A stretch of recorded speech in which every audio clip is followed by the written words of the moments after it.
نحمده ونصلي على رسوله الكريم اما بعد. محترم حاضرین جلسہ، آج میں آپ لوگوں کے سامنے کسب حلال کی اہمیت پر روشنی ڈالنا چاہتا ہوں اور یہ بتانا چاہتا ہوں کہ اسلام نے حلال کمائی پر کس قدر زور دیا ہے. محترم حضرات، اس میں کوئی شک نہیں ہے کہ اسلام نے انسان کو روزی حاصل کرنے اور مال کمانے کی اجازت دی ہے، لیکن اسلام کمائی کے سلسلے میں دو باتوں کی خاص طور سے ہدایت دیتا ہے. ایک یہ کہ انسان خود کمائے، خود محنت و مزدوری کرے، دوسروں کے آگے ہاتھ نہ پھیلائے. دوسرے یہ کہ وہ جو کمائے وہ حلال ہو، حرام کمائی نہ ہو. اللہ تعالیٰ ارشاد فرماتا ہے، یا ایھا الرسل کلوا من الطیبات واعملوا صالحا. اے رسول، پاک چیزوں کو کھاؤ اور نیک عمل کرو. اس آیت کریمہ میں حلال کھانے کا جو حکم انبیاء کرام کو دیا گیا ہے، وہی حکم ایک دوسری آیت میں مسلمانوں کو دیا جا رہا ہے. ارشاد ہوتا ہے، یا ایھا الذین آمنوا کلوا من طیبات ما رزقناکم. اے ایمان والو، جو ہم نے تم کو رزق دیا ہے اس میں سے پاک چیزوں کو کھاؤ.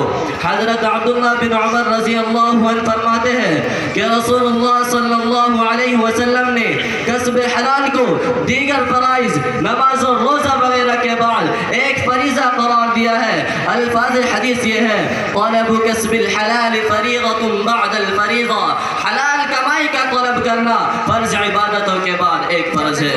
جو لوگ کمانے میں حلال و حرام کا خیال نہیں کرتے اور جائز و ناجائز سب جمع کرنے کی فکر میں رہتے ہیں، ان کے لیے بڑی وعید ہے. رسول اللہ صلی اللہ علیہ وسلم ارشاد فرماتے ہیں، لا يدخل الجنت جسد عزی بالحرام. وہ جسم جنت میں نہیں جائے گا جس کی پرورش حرام سے ہوئی ہو.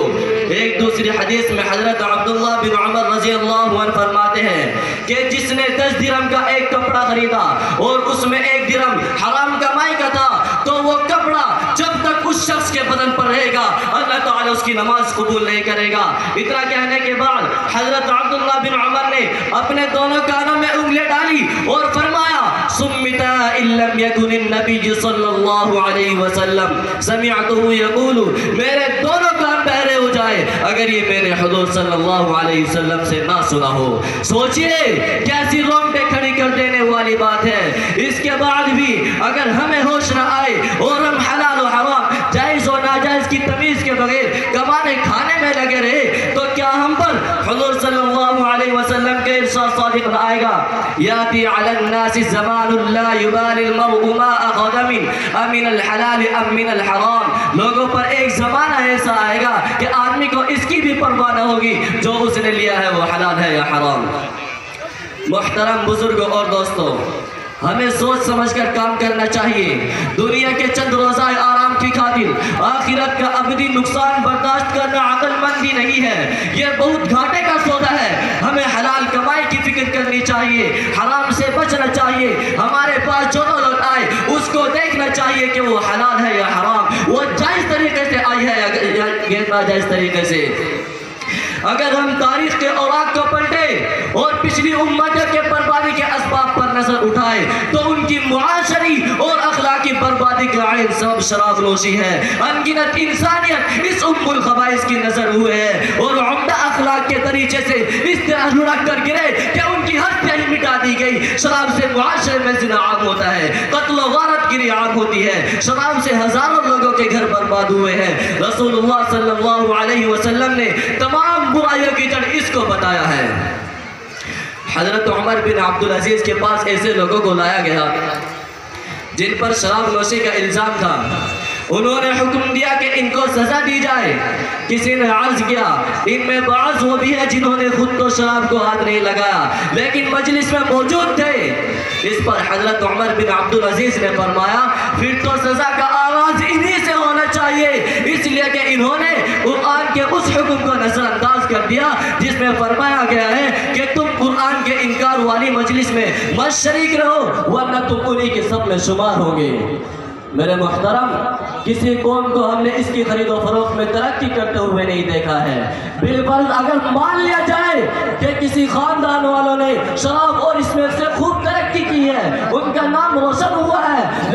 کے بعد ان کی اولاد کا اس حرام مال اور حرام کاروبار نے ایسا بیڑا غرق کیا ہے کہ آج تک کوئی بھی انسان اچھائی کے ساتھ ان کا نام لینے کے لیے تیار نہیں ہے۔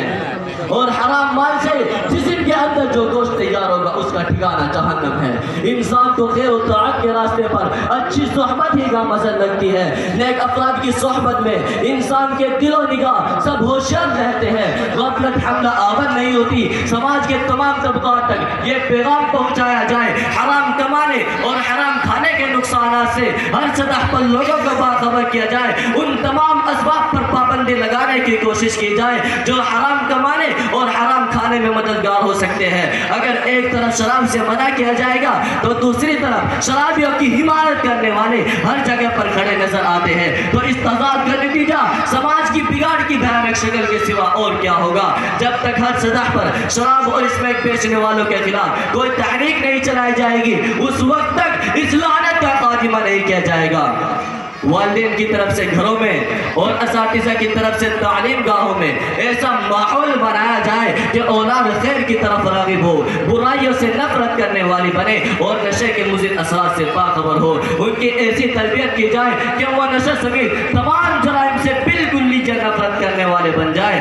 والدین کی ذمہ داری یہ ہے کہ ان کی نگرانی رکھے، ان کو برے ماحول سے بچائے، اور والدین کی ذمہ داری یہ بھی ہے برے لوگوں کی صحبت سے ان کو بچائے، اچھے دیندار لوگوں کے ساتھ ان کا تعلق کرائے۔ اولاً اپنے تمام بچوں کو مدرسے میں داخل کرا کر ان کو اس لائق بنایا جائے کہ ان کو حلال اور حرام کی پہچان ہو جائے، پھر وہ کسی بھی میدان میں رہ کر دین اور شریعت کے مطابق اپنی تجارت کر سکتے ہیں۔ اس لیے آپ تمام حضرات جو یہاں موجود ہیں ہاتھ اٹھا کر نیت کریں کہ انشاءاللہ حلال کمائیں گے اور حلال کھائیں گے، اور اپنی اولاد کو بھی حلال کمانے پر آمادہ کریں گے انشاءاللہ۔ اللہ ہم سب کو ان باتوں پر عمل کی توفیق عطا فرمائے۔ وآخر دعوانا الحمدللہ رب العالمین۔ بہت خوب، جزاکم اللہ خیراً جزا۔ یہ پیغام اور میسیج ہمیں دیا جاتا ہے، اس کو ہمیں سمجھنا چاہیے اور اس کو اپنی زندگی میں داخل کرنا چاہیے۔ میرے محترم، ہمارے مہمان مکرم